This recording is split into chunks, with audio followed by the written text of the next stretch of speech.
Hi అండి. శ్రీరామనవమి సందర్భంగా సాతాలింపు చూపిస్తున్నానండి స్ప్రౌట్స్తోని.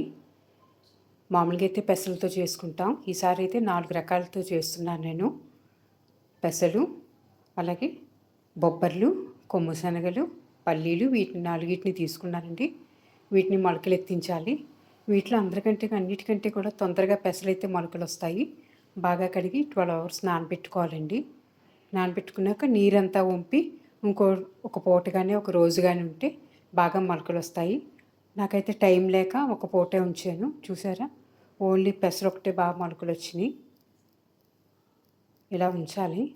నానాక 12 అవర్స్ నానే చూసారా, నానాక ఒక పక్కన ఉంచుకోవాలి. ఉంచుకుంటే పెసలు ఒకటి బాగా వచ్చినాయండి. మిగతా చిన్న చిన్న మొలకలు వచ్చాయి. ఇప్పుడు నీరు లేకుండా ఓడ్చుకోవాలి. వీటిని ఇప్పుడు కుక్కర్ మీద చిన్న మంట మీద 1-2 విజిల్ రానివ్వాలండి.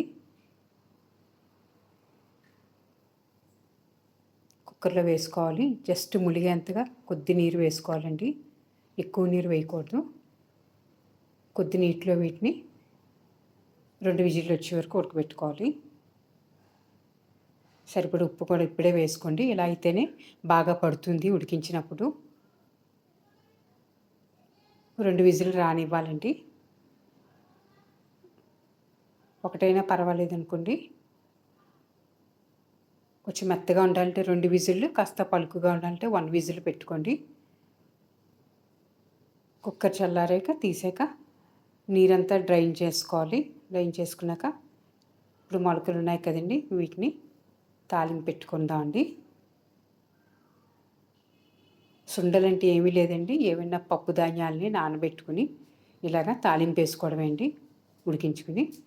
ఇప్పుడు ప్యాన్లో కొద్దిగా ఆయిల్ వేసుకుందాం.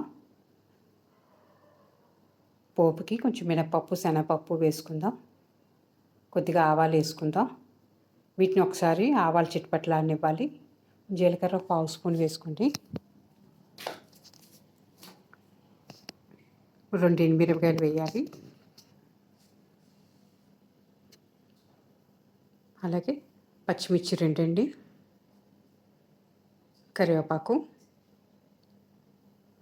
వీటిని కొంచెం బాగా వేపుకోవాలి. మీకు ఇష్టమైతే ఇంగువ కూడా వేసుకోవచ్చు.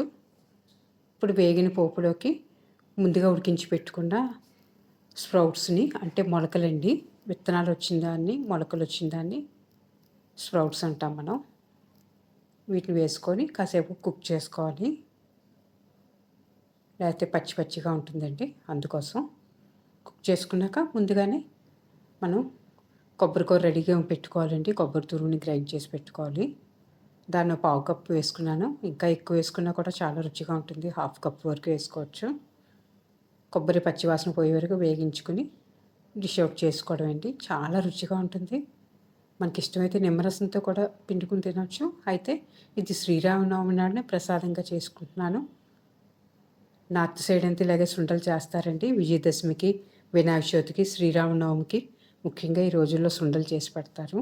మీకు నచ్చినట్టయితే నా వీడియోలు తప్పకుండా సబ్స్క్రైబ్ చేసుకోండి.